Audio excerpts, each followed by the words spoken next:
सिमरन की छोटी बहन विभा माँ के होते हुए भी सिमरन के ही पीछे लगी रहती थी। सिमरन, आ गई हो तो इसे खाना खिला दो। बोल रही है तुम जब तक नहीं खाओगी ये भी नहीं खाएगी। क्या है विभा, तुम खा लिया करो ना, मुझे ऑफिस से आने में देर हो जाती है। और कोई छोटी बच्ची तो हो नहीं तुम जो खाना भी नहीं खाती हो कि दीदी आएगी तो ही खाऊंगी। हाँ हाँ, छोटी बच्ची ही समझ लो। और एक बात, जब आपको पता है कि मैं आपके बिना नहीं खाती हूँ तो रोज रोज क्यों बोलती हो? अरे क्या है ये, दोनों बहनें कम माँ बेटी ज्यादा लगती हो। अरे दीदी की शादी हो जाएगी तब क्या करेगी बोल? जब होगी तब की तब देखेंगे। मैं तो दीदी के साथ ही रहूंगी हमेशा। दोनों की शादी ऐसे घर में कर देंगे जहाँ दो भाई हो। खैर, मामला आया गया हो जाता है। एक दिन सिमरन के पापा जब घर आते हैं, तुम लोगों के लिए अच्छी खबर है। वर्मा जी है ना मेरे दोस्त, उन्होंने सिमरन बेटी के लिए रिश्ता बताया है। बहुत अच्छा लड़का है, सिमरन को भी पसंद कर लिया है और कल वो लोग आ रहे हैं सिमरन को देखने अपने घर।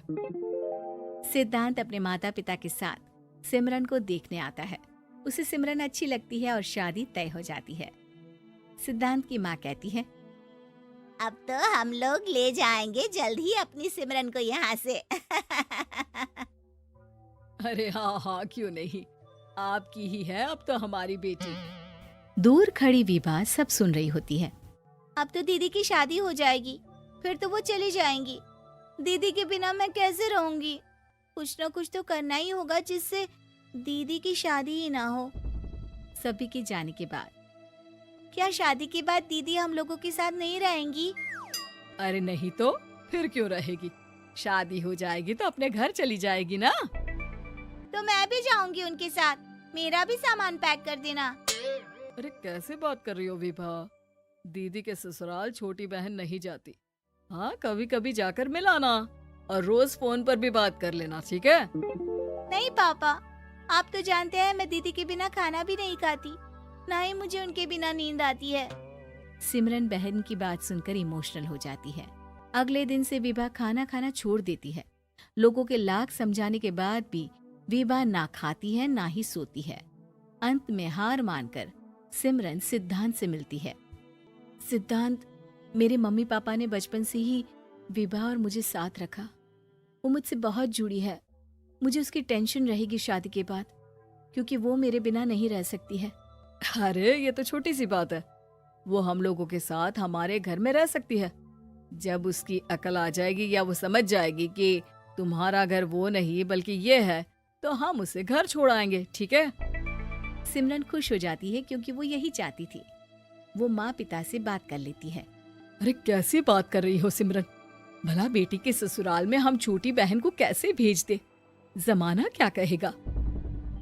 अरे तू पागल हो गया है, मना कर दे। इस शादी में इन लोगों का तो ये चलता ही रहेगा। कभी बहन यहाँ आ रही है, कभी वो बहन के पास जा रही है। अरे शादी हो रही है, कोई मजाक थोड़ी ना हो रहा है ना बाबा ना। माँ कैसी बात कर रही हो? सिमरन से मैं जुड़ाव महसूस कर रहा हूँ और इतनी सी बात के लिए इतनी अच्छी लड़की को कैसे छोड़ सकता हूँ? सिद्धांत की भी जिद होती है कि वो सिर्फ सिमरन से ही शादी करेगा, और होता भी वैसा ही है। सिद्धांत और सिमरन की शादी हो जाती है और दहेज में आ जाती है विभा। शादी के बाद बुआ सास कहती है, अरे माँ ना, साली आधी घर वाली होती है, लेकिन ये क्या, तुम तो उसे घर ही ले आए। तभी चाची कहती है, सिद्धांत को तो हम लोगों ने सीधा समझा था, लेकिन सबसे तेज तो यही निकला। अरे देखो कैसे दहेज तो नहीं लिया, लेकिन साली पर कब्जा कर लिया। सिद्धांत ने इस और तो सोचा ही नहीं था, लोग उन लोगों के बारे में ऐसी भी बात करेंगे। वो वहाँ से चला जाता है और चुपचाप अपने कमरे में लेट जाता है। क्या हुआ सिद्धांत, तुम अचानक से परेशान हो गए, कोई बात है क्या? अरे नहीं नहीं, वो थक गया था ना, शादी की सारी तैयारी और रस्मों के बीच, सोच रहा हूँ थोड़ा आराम कर लूँ। हाँ ठीक है, आप लेट जाइए, मैं विभा का बेड लगा देती हूँ जमीन पर। क्या वो यहाँ सोएगी? हाँ, बताया तो था कि उसे नींद नहीं आती मेरे बिना। तो तुम आराम से लेटो ऊपर, हम लोग नीचे बिछा लेते हैं। अरे नहीं नहीं, तुम दोनों आराम से लेटो ऊपर, मैं माँ पापा के रूम में जा रहा हूँ। सिद्धांत वहाँ से दूसरे कमरे में चला जाता है जहाँ सिद्धांत के पिता उससे कहते हैं, क्या बात है बेटा, तू उस कमरे में क्यों नहीं सो रहा? बहू से लड़ाई हो गई है क्या शादी के पहले दिन ही? अब नहीं पापा, वो दोनों बहनों को बात करनी थी और मुझे नींद आ रही है तो मैं यहाँ सोने चला आया। अगले दिन सिद्धांत तैयार होकर ऑफिस जाता है। ऑफिस में लंच के वक्त दोस्त कहता है, क्या बात है सिद्धांत, इतना सारा खाना एक ही दिन में? हाँ यार, वो सिमरन को खाना बनाने का शौक है तो उसी ने बनाया है। यार हम लोगों की तो सिर्फ एक ही बीवी है, इसकी तो दो है ना। सिद्धांत को गुस्सा आ जाता है। कैसी बात कर रहा है तू? अरे तू तो भाग्यशाली है जो बीवी के साथ साथ साली भी आ गई। अरे साली लोगों की तो आधी घरवाली होती है, तुझे तो पूरी की पूरी मिल गई। सिद्धांत का पारा अब 7वें आसमान में पहुंच जाता है। वो खड़ा होकर उस लड़के से लड़ने लगता है। हाँ, मेरी शादी में मेरी बीवी के साथ मेरी साली भी आई है, ये सच है, लेकिन सिर्फ कुछ समय के लिए, क्योंकि उसने सिमरन को बचपन से ही माँ की तरह देखा और यूं अचानक वो सिमरन से अलग नहीं रह सकती थी। इसलिए सोचो, अगर मेरी बीवी उसके लिए माँ का स्थान रखती है तो मेरा दर्जा क्या हुआ? तभी वहाँ बॉस आ जाता है। माफ करना सिद्धांत, यहाँ इस मेंटल लेवल के लोग हैं, जरूरी नहीं साली सिर्फ आधी घरवाली ही हो, कभी वो छोटी बहन तो कभी बेटी भी होती है। वेल डन सिद्धांत। सिद्धांत को अब ऑफिस में कोई कुछ नहीं कहता, लेकिन आस पड़ोस का वो तो वही हाल रहता है।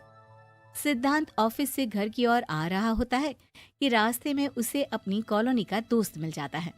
क्या बात है, चेहरे की चमक बता रही है, शादी से बड़ा खुश है तू, क्यों? हाँ यार, अच्छी लड़की और अच्छा परिवार मिलना कहाँ होता है जल्दी आजकल।